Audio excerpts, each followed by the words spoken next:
Welcome, welcome, welcome, and thank you for joining us for another episode of today's Electrical Estimating. I'm Chris Traumer, and as always, I'm joined by my co-host, Sal Huerta. Hello, everyone.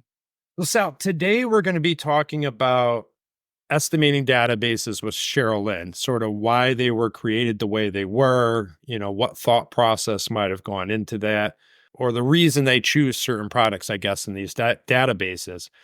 Talking to Paul from McCormick earlier, he talked about, contractors being able to customize this database based off of the type of products they use and the type of projects they're working on. And we've alluded to this and discussed this in the past as well.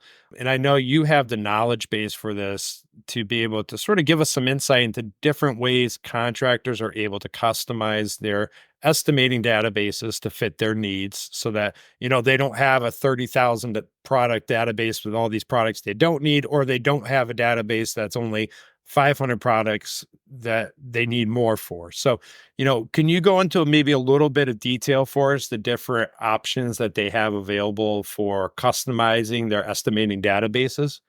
Absolutely. And actually, that's a very good question because, when contractors is talking to the beginning parts or the genesis of estimating packages, a lot of them never came with a database. It was designed for you to do it yourself. And the reasoning behind that is just what you alluded to, which was customizing the database to what type of jobs you use.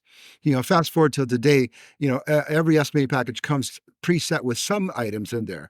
And again, the idea is that that's the jump off. From there, you do, customize the database specifically for what you're looking for. And it could be by manufacturer specific, meaning that I like this manufacturer or my guys like this manufacturer better. They know how to install it. To brands that you're just comfortable with. Hey, you've always used these in estimates and they've always, done well for you. To whatever your favorite manufacturer distributor that you're working with, what they stock. And that to make it easier for you when you're looking for a price or information from the distributor, they have all that information on hand, whether it be spec sheets or other information that allow you to know more about that product. And so one of the ways, and this is the hardest way, is to actually go out there and try to find it yourself. Because even though there might be a limited amount of information, say 8 or 9 fields of information you need, example, UPC number, catalog description, that kind of thing, going to manufacturer sites or stuff like that, one by one is a difficult process. I mean, you can be done, but it's still a difficult process in order for you to find what you're looking for, put it into a spreadsheet, and then, collate all that information together and then upload it into your estimating software in order to do so. The way, obviously, with NetPricer that we've been able to do for over 2 decades now is that we have an online catalog, which we call the Smart ECAT, which has over a 2 million item database in there. And what that allows you to do from your estimating package, you now be able to can open up the Smart ECAT, find the items you're looking for, and now be able to import all that data into your estimating package.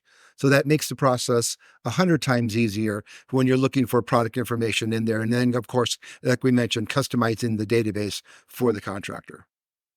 And the products or the data that you have within the Smart ECAT, that's coming directly from the manufacturer as well. So that data coming from the manufacturer down to, I believe it's IDEA, over to our Smart ECAT. So in reality, you're getting the same information if you went to the manufacturer's website and did one product at a time, trying to find all the fields.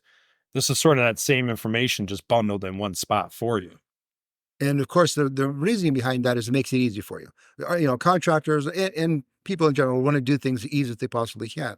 And this is what allows them to do that. Like you said, this information comes directly from the manufacturer. It's just formatted in a way that allows the contractor to go into our Smart ECAT, grab the items and pull them in there, and it's pre-formatted for them for what they're looking for.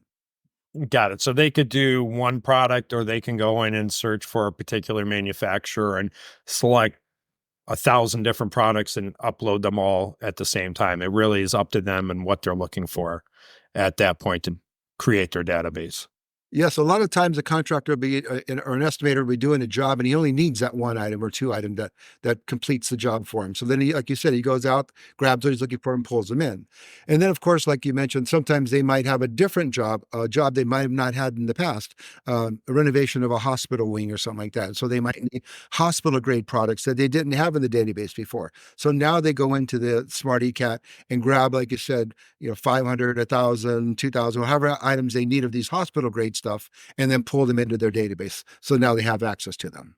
So the same could be said if a particular brand was spec'd into the project when it came down to the contractor, and it specifies you must use Hubble products. They can then go into this smart ECAT and pull in whatever Hubble products they need into their database to be able to move forwards with the project with the products needed. So, And again, the value in that is speed. yeah. Like he needs to finish his job. It's specced out that manufacturer. In this case, you mentioned Hubble. It grabs the Hubble items it's looking for, pull them into the database, and then finish your job. So that's exactly the way a manufacturer who's specced can now go into the contractor's database now. So besides those two options where you have the smart ECAT for speed and efficiency, you have sort of that I don't want to say, I guess it is going alone, sitting there going from manufacturer website to find the information you need for the fields that you can input. Are there any other ways that they can customize these databases? Do they get updates from their estimating software companies on a basis where the software company updates the database? Is that something else that does occur? Not normally, because the estimating software package, again, they're not database companies. So they'll have a database in there. And as I mentioned earlier, as a jump off point for you to start customizing of where your customer, what your company needs. But what they're also going to do is after that, leave it up to you. And that's where services like ours manage and maintain that information for you. The third way they can do, which is a little bit more difficult and not as efficient, so to speak, is getting information directly from your distributor. The hard part about that is that, again, distributors aren't database companies. They might give you an upload feed of whatever they stock once or maybe twice, but you do need it to have that information updated as frequently as you possibly can. Manufacturers make changes, 2 or 3 times a year. There's new items, there's obsolete items, that kind of thing that's out there that you need to have a much more timely service, like a net pricer versus just getting a dump from your distributor, once a year. All right. Well, appreciate the update, the insight, and all the useful information that you always share with us. Let's not waste any more time. Jump in and hear what Sharolyn has to say. Talk to you later, Sal. Okay, buddy.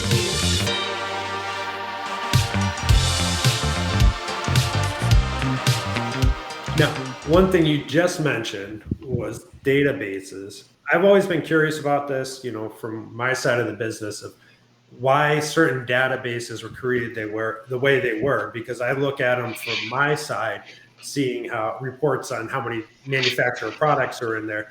And I'm always curious why a database would have, this amount of products or that amount of products or the type of products that they pick or even the type of manufacturer that they chose to have in their database. Anything you can shine a light on that for me?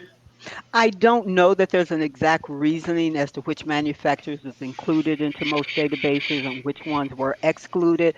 In some cases, it was simply as who is the popular manufacturer at that time, or things are regional. If I am a person creating my first estimating software and pulling, I'm probably going to use as the manufacturer that I'm familiar with. So I think in the beginning that was the case. A lot of it could depend on the lower price, but remember the lower price is going to happen with the supplier, the distributor, as far as that goes. In most databases, you're generally going to see more than one manufacturer for many items.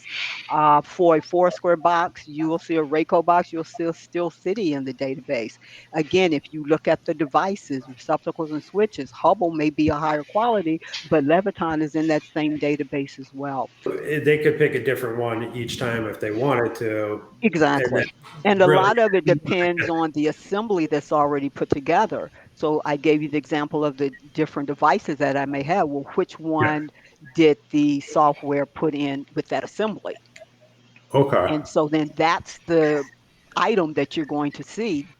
And Sharolyn, do you think that an estimator, say for example, his crew like one product over another? And again, and so price might not necessarily be the issue, but they come in and they say, we can install this product better. We understand this manufacturer's product line better. Mhm. Does that ever come into decision making for an estimator? Most definitely, it comes in more if the estimator is coming from the field All right. And the Mhm. estimator has installed that product. And so they know they've held that product. They know how to install it. They know what's easier. So, yes, that is a big factor, how easy this product is to use or how stable this product is. Again, when the takeoff is done, a lot of that is going to depend on the assembly that's built. So, most estimating software, you can swap out an item if you know there's a manufacturer that you've used in the past and you like that particular item, then you can swap that out if you want to inside of your estimating. And so you want your estimating programs to have that capability as well.